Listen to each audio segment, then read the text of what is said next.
You guys getting ready? I'll show you what we're going to work on. The first concept in boxing is distance. You want to get to your right distance. So if Raul has a pad up like so, generally your distance is going to be the length of your arm plus a comfortable step back. That's sort of your general distance. Some people have a hard time traveling, so they don't like being this far. They want to be a little bit closer, and that's fine. Or some people are really good at traveling. They can be out here, boom, and then cover a lot. This ground's a little bit slippery, so you got to watch for that. But basically what I want you to do is one partner is going to hold up the jab, the pad. You're going to touch it, full length fist, take a little step back, and then from there move, and then you can move with me, and then pop. You're going to touch it, pop, touch it. This front foot goes, touch, and back. If I want to cover more ground, I can take the back foot with me. So it's up to you how you want to gauge it. This is just sort of your benchmark start.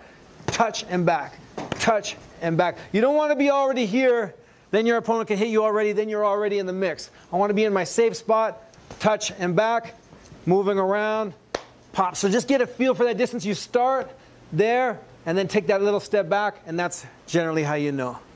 Okay, so let's work with that drill. Thanks, Raul, appreciate it. So before we switch sides, before you switch to the other person holding gloves, we're going to add another little element. Raul, I'm going to get you back. Now, sometimes you know your opponent is slow, or whoever you're sparring is slow, and you want to be able to travel far, they can't catch you. I can steal distance, so I don't always have to be here. I can be further. But what I'm going to do is I'm going to move this, I can be further, I'm going to move this back leg first. I'm going to sort of hide that and then go. So that's sort of a way you can be further and steal it before, without just going straight in. And the other thing about this back foot, which is nice, is you can fake it. You can start to fake it as you get better. So all it really is you're further, your back foot steals the distance that you're further, and then you go pop.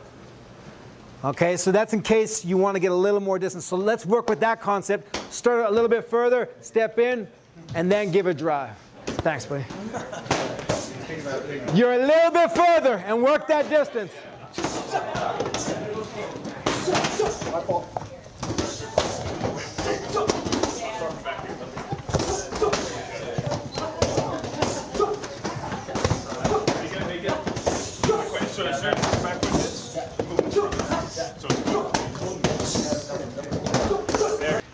So we just got used to distance, setting up distance, and so you can sort of find your range. And that's going to be your range unique to you, your ability to travel plus the length of your arm. So that's sort of the start of the offense. The next aspect of offense is when, the when. When you're going to attack someone, when are you going to attack? And you want to disguise that as best you can. The best way to disguise it initially is with a fake. So all you're going to do when you're moving around, and I'd suggest since we're in a tighter room, try to work within a semicircle here as opposed to going full circle. All I want you to do is before you throw, fake. Fake, pop, and then you throw. Move, fake, fake, pop, and then you throw.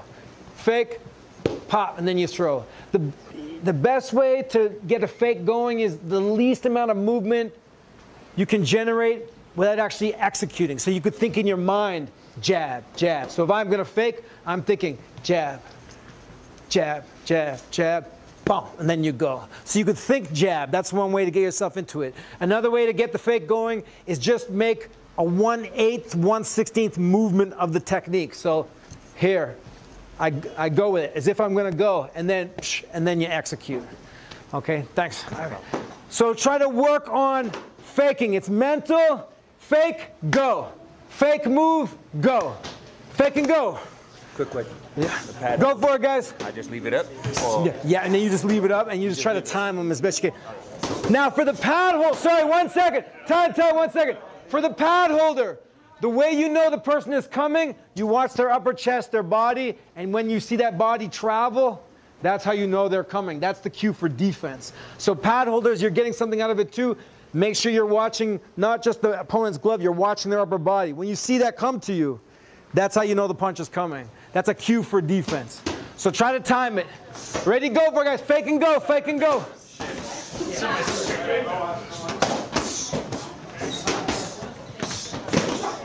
feel like we're going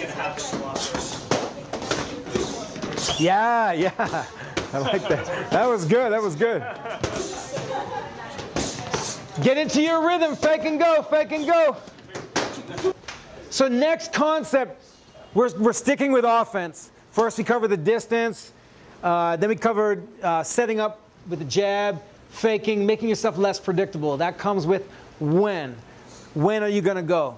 So next thing we're going to cover is compound attacks. The idea behind a compound attack is you don't want to go all in on the first attack. You want to sort of give them something, draw out your opponent, and then go in with something else. So these are concepts. We'll work with a simple drill, but you can sort of put anything, any combo you want in these sections. So for example, to drill it, here I am in front, pad holder with the pads up. I'm going to go 1, step in, back out. They're going to come back with a 1, 2. Boom, boom. And that's sort of the basic idea behind a compound attack is attack, break, attack again. That's like classic Manny Pacquiao, Sugar Ray.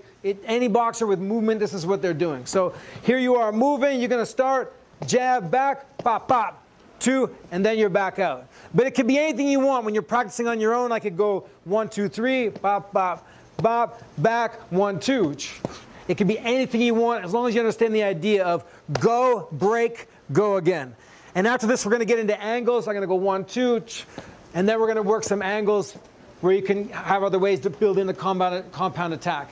And what you're basically doing is you're not letting your opponent, you're not giving them everything the first time around. You're breaking the rhythm. And then the second time, that's when you're going with your hard stuff. All right? Okay, go for it, guys. Jab, step back, 1, 2. Demo the next.